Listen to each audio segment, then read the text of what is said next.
আসসালামাইকুম, কেমন আছো তোমরা? আজকে তোমাদের 64 পৃষ্ঠার সমস্যা নিয়ে আলোচনা করব। 5 নম্বর সমস্যা দেখো, লিসের কাছে প্রথমে 7টি চকলেট ছিল।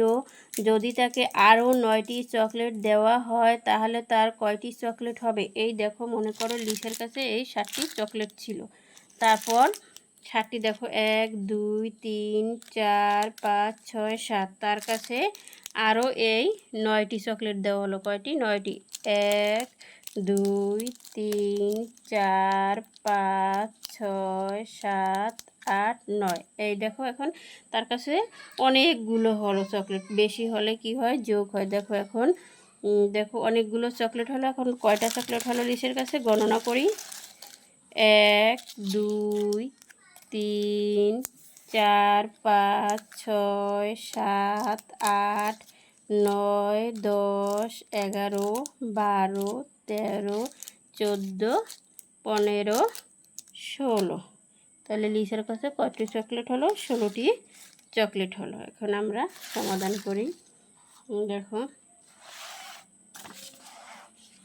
এই যে দেখো এখানে কয়টি চকলেট? 1 2 3 4 5 6 7 8 9, এই 9টি চকলেট। তারপর 1 2 3 4 5 6 7, 7টি। তাহলে লিসের কাছে ছিল কয়টি? 7টি, তাকে দেওয়া হলো 9টি। এখন যোগ করি। তাহলে 7-এর পর থেকে আমরা 9 পর্যন্ত গণনা করব। 7 8 9 10 11 12 13 14 15 16। এই কত হলো? 16। এই যে দেখো 16টি চকলেট। তার লিসের কাছে কতটি চকলেট? 16টি। এখন আমরা সমস্যাটা দুইভাবে সমাধান করতে পারি। দেখো এখানে গাণিতিক ব্যাখ্যা করি।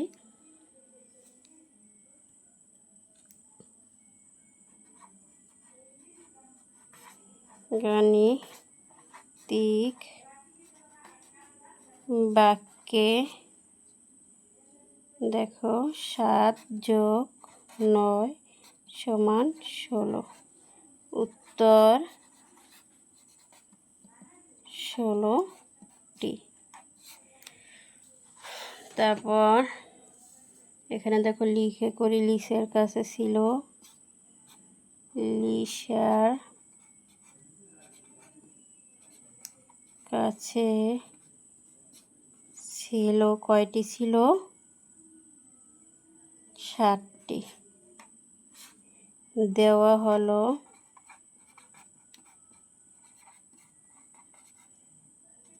9টি। যোগ করে মোট চকলেট